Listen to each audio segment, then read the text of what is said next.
Welcome to the Blue Ridge Community Report. My name is Tom Freeman, Regional Manager for Blue Ridge Communications. This program features our friends, neighbors, and organizations that make our community a special place to live, work, and raise our families. I hope you enjoy this week's report.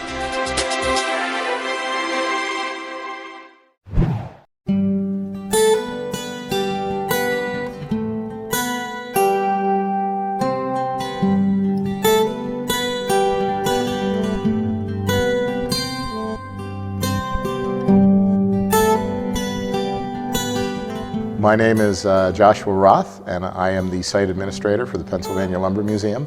I started here in June of 2015, so at this point I've been here about a year and a half. For me, working at the Pennsylvania Lumber Museum has really been a dream job. I love it here. It's a terrific facility, and I encourage everyone to come and see what we have to offer. It's been a very exciting time at the museum. The spring of 2015 coincided with the reopening of the museum after a 3-year-long expansion and renovation project. And now we're in this beautiful new space. We have a brand new exhibit, added about 7,000 square feet to the building that was here before. In addition to the brand new exhibits that are in this building, we also have a multi-purpose room. We use the space for educational programming, kids' crafts, food, vendors. The space itself will accommodate anywhere from 75 to 150 people, and it also offers a full-service kitchen. So if you're having a caterer come in for the event, they can cook and prepare food for the attendees. Maybe you haven't been here for a couple of years. You might have seen the old visitor center building before the renovation, but you should come back and see the new building. A lot has changed, and we have a lot more to offer. Right now I'm standing in the main exhibit gallery in the Visitor Center building, and I'm in the New Growth Forest section that talks about a lot of the work that the CCC did during the 1930s and 40s in Pennsylvania and across the nation. You can see behind me and around me there are a lot of artifacts to look at, a very artifact-rich exhibit. We also have a lot of interactive activities and exhibits. So if you're a reader, we've got a lot of detailed information in text that you could spend hours here. If you're more of a hands-on person and you learn that way, there's a lot of things that you can feel and touch and interact with. And that was intentional when the exhibit was designed. It was designed to be as broadly appealing as possible, both from young children all the way up to grandma and grandpa. One of the really innovative features of the exhibit here is it's space saving. So we have a lot of these hidden drawers where you can pull out the drawer and see some additional objects and materials that we wouldn't have had space for in the main case. In addition to the space saving, it also involves you tactily. So you're not just reading, you've got to use your arms and legs and actually get involved with the exhibit. Another space-saving feature that was used in the exhibit were the inclusion of several video monitors. These will cycle through a variety of historic photographs and in some cases video with subject material that is pertinent to whatever section of the exhibit they are placed in. So another way to offer more visual in less space. Throughout the exhibit we have these Go See It and See It Here panels. The Go See It panels encourage people, if they have an interest in a particular section of the subject material in the exhibit and they would like to learn more about it, it directs them to other locations across the state where they can learn more. So if you want to see some of the infrastructure that they built in these state parks, these arrows direct you where to go to do that. This is one part of the exhibit where you can really get hands-on with history. It talks about the life of a woodhick. And if you don't know, a woodhick is Pennsylvania speak for lumberjack around the turn of the 20th century during the logging and lumber boom that the state experienced. And this was the principal tool of the woodhick. So you can take the axe and actually get an experience of trying to swing it and put a notch in a tree. And this one won't fall on you, so not as dangerous as the real thing. But it allows you to get involved with the exhibit and get hands-on. Another way you can get hands-on is through these question panels. So what did a cookie do? You can't just read the answer, you've got to reach over, lift up, and then find the answer underneath. Another way to get hands-on with the exhibit and get tactily engaged. The exhibit is organized chronologically, and it goes through different periods of how people in Pennsylvania interacted with the forest, from prehistoric times all the way up to how we interact with the forest today.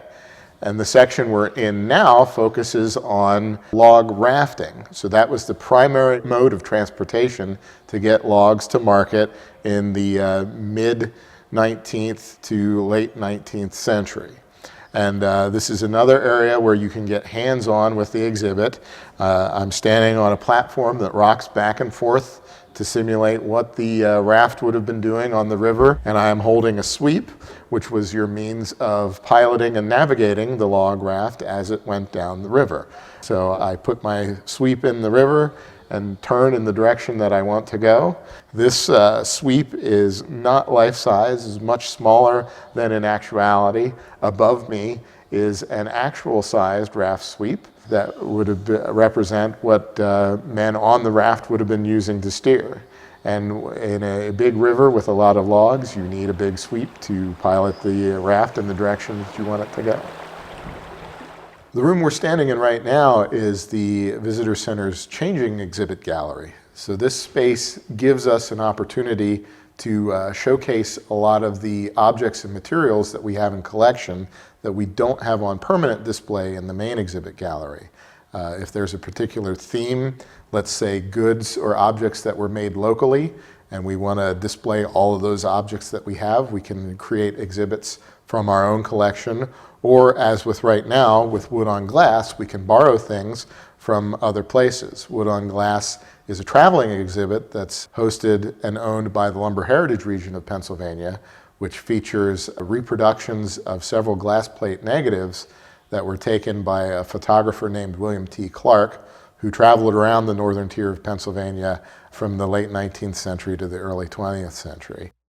The new Visitor Center building is a perfect complement to the other buildings we have on campus. There are 18 other structures that are outside of the Visitor Center building, including a recreated logging camp that has a variety of buildings like an engine house and loader shed, bunkhouse and mess hall, to recreate what life was like for woodsmen and woodhicks living and working in the northern tier of Pennsylvania around the turn of the 20th century.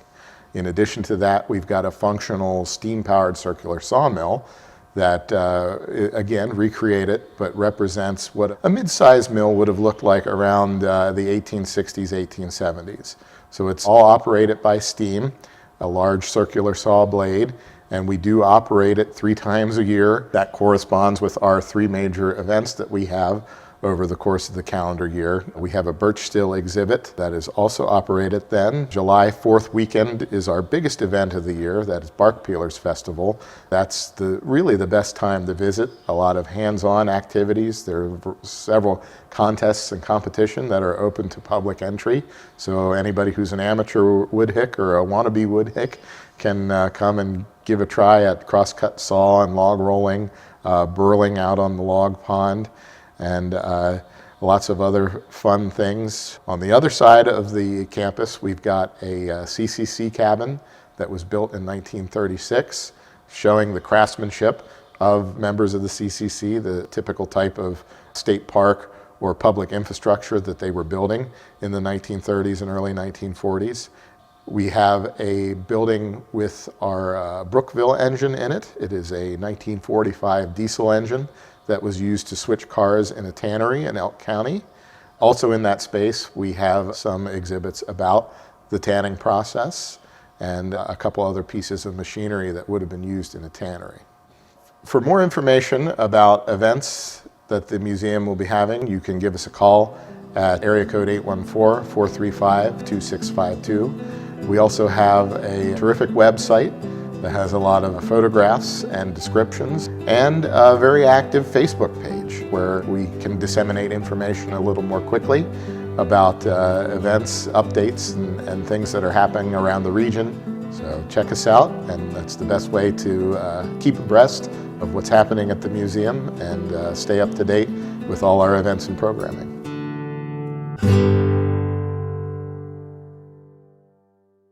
Hello, my name is Lori Kopp and I'm the Executive Director of the Tioga County Visitors Bureau.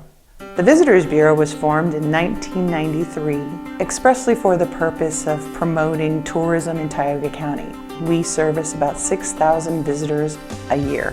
In addition to serving visitors through the Visitors Center where they can pick up information about the area, we are also responsible for marketing, advertising, and promoting Tioga County as a tourism destination. We do that through a very focused advertising program targeted to market areas that are the primary drivers here to Tioga County, like Philadelphia, Pittsburgh, Toronto, and parts of Maryland and Washington, D.C. As a member of the Tioga County Visitors Bureau, businesses receive a multitude of benefits. Some of those benefits include a listing on our website, which receives about 300,000 visitors a year, representation in our annual visitors guide, and also the ability to put your business information here in our visitor center to get it into the hands of visitors as they come in. In addition to those basic benefits, there are opportunities for cooperative advertising. If you'd like to know more, please contact me at 570-724-0635 and feel free to check out our website at visittiogapa.com.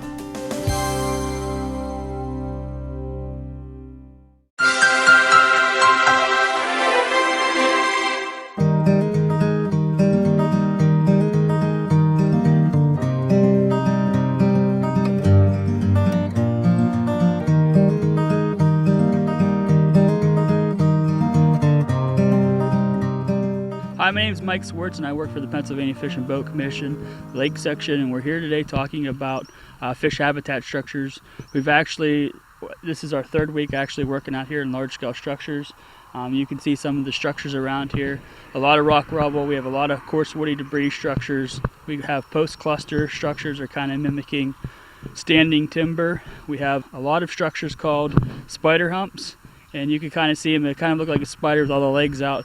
It's a great place for those bigger fish to hide, and it's a great place for those smaller fish to actually hide in those cracks from those bigger fish. It's great for your macroinvertebrates and your crayfish. One really cool thing about our program is our structures often act like a mini food web. You'll start from the ground up. You'll have algae, and then after that algae, you'll have little macroinvertebrates eating that algae. And then once you have all those macroinvertebrates, you're gonna have those smaller fish. And once you have all those smaller fish, you're of course gonna have those bigger fish coming in there to eat. So all these structures are going to be placed on our Fish and Boat Commission website, and you can click on a map and you can actually come out here, save yourself some time looking for hot spots to fish, because we'll have all these spots marked on a map. We have a great partnership. We had DCNR, they donated a bunch of logs for the project, free logs. They actually even hauled them for us, so that's a great thing for the fishermen. We also have the Reservoir Fisheries Partnership. In cooperation with the Tioga County Bass Anglers, they put a grant together, and they got a grant from Shell for $30,000. This park and lake is very lucky to receive that kind of funding for this kind of project. It went a long way, and after this large-scale project is done, we're not done here. We still have probably 5 to 10 years worth of work. The project is going to be changed up a little bit though. Right now we're working with large-scale machinery.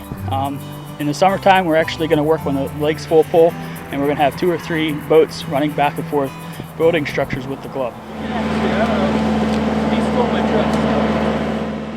Hi, I'm Don Kelly, owner of Tackle Shack and the publicity director for Tioga County Bass Anglers.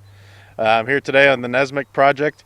Behind us is one of the structures we'll be building this fall. This is a crib senior. This structure acts as a cover for your bait fish and also your young of the year.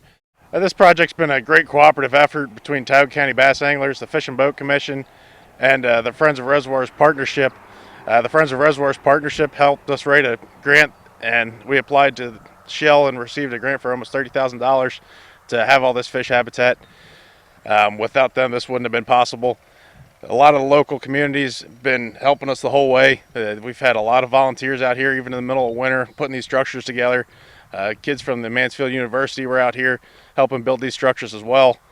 In the next 5 to 10 years, we have a lot of other projects coming up. If you'd like to help, like to volunteer and help us build these structures, you can get a hold of me at Tackle Shack or check out Tioga County Bass Anglers at tiogacountybassanglers.com.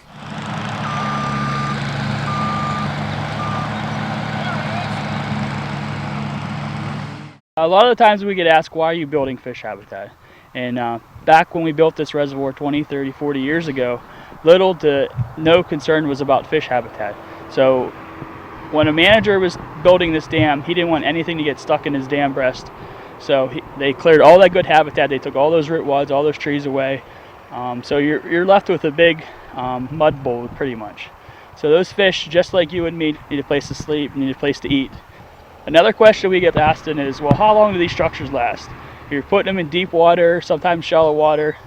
A lot of these structures are made out of rough cut hemlock. They're not treated. Why are you doing that, and how long is that actually going to last?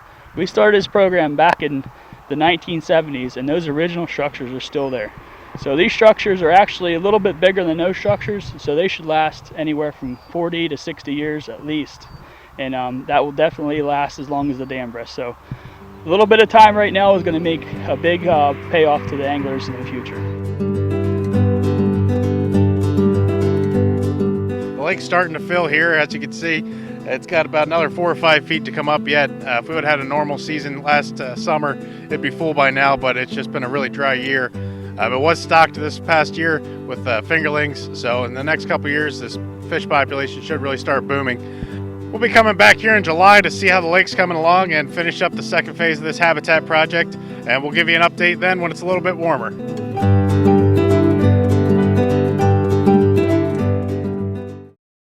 Hi, I'm Lori Kopp with the Tioga County Visitors Bureau. I talked to you briefly about the Visitors Bureau and what we do and some of our membership opportunities. Our members are, in essence, our marketing partners. They join with us in order to reach out to visitors to bring them into their businesses. To facilitate that, we offer a variety of opportunities in which you can advertise with us. It really is the ability for small businesses to band together in order to make a larger presence. So, you as a business would have the opportunity with the Tioga County Visitors Bureau to reach out to those markets in ways that you might not be able to do on your own. For instance, we do cable advertising. In addition to that, we also do online advertising. When I talk about the markets where we are currently advertising, you might wonder, well, how did you pick Philadelphia, Toronto, and Pittsburgh? Let me tell you, we've done our research. We actually conducted a marketing study, and we found some interesting information. Our visitors primarily came from Philadelphia and its surrounding markets, Pittsburgh, some of its surrounding areas, and Toronto. In addition, we did get a sampling of people from the DC, Maryland area, which continues to grow each year. What we also found is for every dollar we spend advertising outside of the area in these markets, we brought back $7.51 to Tioga County. That's pretty phenomenal. If you'd like to know more about these opportunities, please contact me at 570-724-0635 or check out our website at visittioga.pa.com.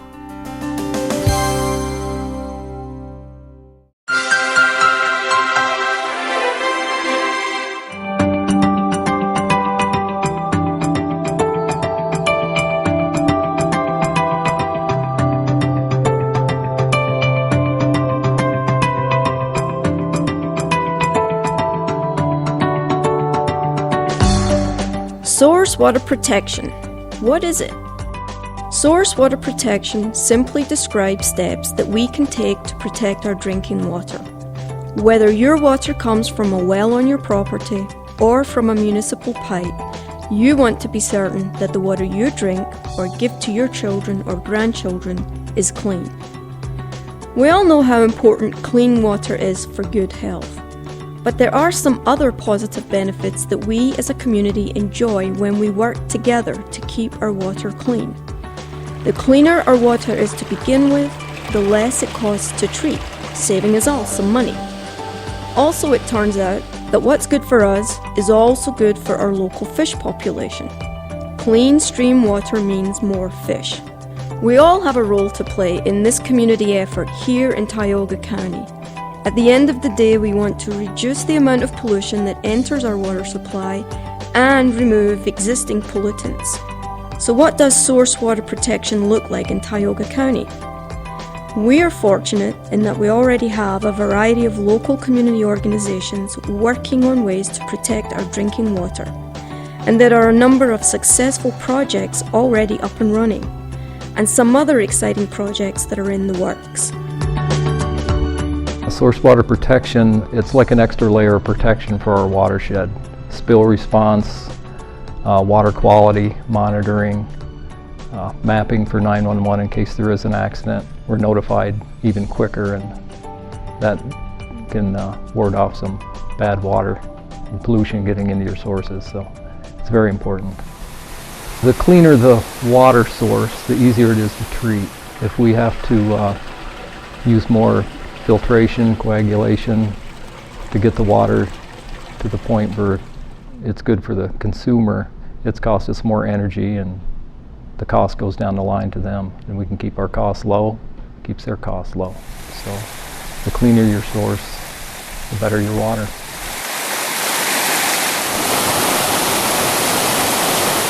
Here in Tioga County, we have water pollution issues that range from the very large to the very small. One of our large problems we inherited from the past. Water from the old coal mines in Blossburg carry a type of pollution known as acid mine drainage into the Tioga River that essentially renders the river uninhabitable for fish or anything else for that matter. George Lloyd from Blossburg explains how we might be able to reverse this situation. The mayor and I, Shane Nickerson, went to Defiance to look at these treatment plants that they have for the acid mine drainage, and we're really excited. Right now it looks like the Fallbrook Creek is going to get done, and we're looking ahead to see if maybe we can do something with Coal Run and Bear Creek. They're a couple of the worst polluters for the Tioga River. We could get them cleaned up from the acid mine drainage. We could get some fish back in the creek, which I don't think anybody around this area has ever seen fish in the Tioga River for 100 years or more. And would you believe something as small as those old pills you flushed in the bathroom can also pollute our drinking water? Pharmaceuticals are difficult to remove once they're into your water system. They get into solution, and very difficult. Membrane filtration possibly will take some, but not all. So we want to remove existing pollutants, and we do not want to create new problems that will be passed down to our children and grandchildren. A first, very simple and cost-effective way to do this is to use the earth to do some of the work for us. Over at the Island Park, we have minimum storm drainage that we can put the water into. So that area right there, the water would come down the road and would puddle right there alongside the road and make a mess. I was just going to put a catch basin in there and let it drain in the catch basin. Found out there was some grant money available that we could put some pipes in there. It would drain in the pipes, dissipate into the ground. And for anybody downstream or wells, it would percolate down through the gravel and the sand, clean itself up and get into the aquifer, and maybe somebody would get some clean water out of the whole project. I believe the design could be incorporated into parking lots, other storm drainages in the area where the water could go down into the ground, dissipate down there instead of going directly into the Tioga River. It would help prevent some of the flooding problems in the river too, because the water would be going down into the ground and benefiting that way. Some of the gutters used to go into our sewer lines. When they plug them off, they go on top of the ground. So there is some instances where they could probably put them under the ground into a dry well of some sort to let it percolate down through the ground, or put barrels there to catch the water to use for watering their flowers or the garden or something like that. Local groups are also developing other low-cost fixes known as best management practices that both public and private landowners can use. One low-cost best management practice is simply allowing trees and shrubs to grow along the length of a stream.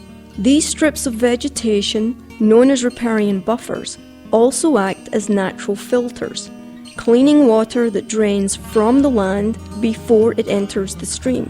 The trees and shrubs also provide shade that helps keep the water cool, something the fish like, and the plant roots bind soil together, helping to hold the stream banks in place, keeping soil out of the stream. A riparian buffer along your stream, it shades the water, which doesn't give algae such a a growth spurt as having sunshine directly on it. It's important for that, and sedimentation that can be caused by just runoff. We have a 3-acre pond and a stream that runs through it. And every time it rains, you can actually see rills where sediment was running right into the pond. And because it's an animal concentration area and the cows are there in it, they're applying manure to that area, so I guarantee nutrients are flowing into our pond as well. Our pond is the headwaters to an unnamed tributary, so we just, we want to keep it cleaner. What I want to do eventually is plant a riparian buffer on the stream and around the pond, and hopefully that'll control the temperature of the pond. There are other best management practices that help keep soil on the land and out of our drinking water. Cover crops have so many benefits for conservation. They hold the ground in place. I don't know if you've ever seen the picture of the raindrop hitting the dirt. It's like a little mini time bomb every time a raindrop hits the ground. And so that soil becomes movable and it can wash off into streams. And so cover crops are great simply because you keep the ground covered all the time. If you apply manure to this cover crop over winter, the plants will actually uptake the nutrients from that manure. It'll hold the manure in place so it's not running off in the streams. Farmers do them on huge scales. Soil is not the only thing we want to keep out of our streams. Everyone understands the importance of treating our sewage before releasing it into the local stream. And so it's very important to keep our septic systems in good working order. Everything, sooner or later, it goes down the stream and ends up in someone's watershed. If it goes down into the sewer system, it can go through a sewer plant and back out into the river and onto the next watershed. So keeping them pumped and maintained is a big issue. But we human residents of Tioga County are not the only critters that create sewage. Tioga County is also home to large numbers of livestock. Here at the fairgrounds on the wash rack, we wanted to improve the wash rack collection of water and to protect the surface water going downhill from this area, make it a lot drier, and then we run the water through a filter system. The kids basically have a collection area that they can collect any of the solids of manure coming off of washing the cows, and it goes through a filter system here. The manure water, the wash soapy water comes through here, so that keeps all the solids here, and then the kids will pick that up and put that in the manure spreader here at the fair. Both public and private landowners often have large buildings on their property with roofs that collect a great deal of rainwater. Again, we can use the earth to filter that rainwater and get that clean water stored in the ground for future use. This kind of best management practice is already being used here in Tioga County. These are clean water projects. This is a regular roof gutter system on this exhibit arena, and what's a highlight here is this gutter system is all collected into a underground drain system. Here in the dairy barn we have a drip line with a buried line to catch that clean water, and over here we have the rain gutter system that's collected and put down into the clean water diversion. Both of those are low-cost technologies that can be used on farms, keep clean water clean, and both are on demonstrations here at the Tioga County Fairgrounds. So we all agree that clean water is important, and there are individuals and community organizations already hard at work here in Tioga County to keep our drinking water safe. To learn more about how you can be part of the effort to keep our water clean, please contact the Tioga County Source Water Protection Coalition.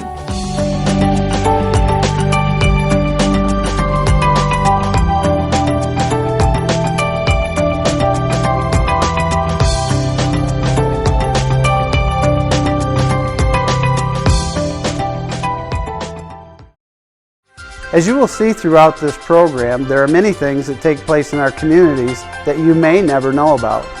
Our friends, neighbors, and organizations often work behind the scenes to enhance the quality of life of those in our region.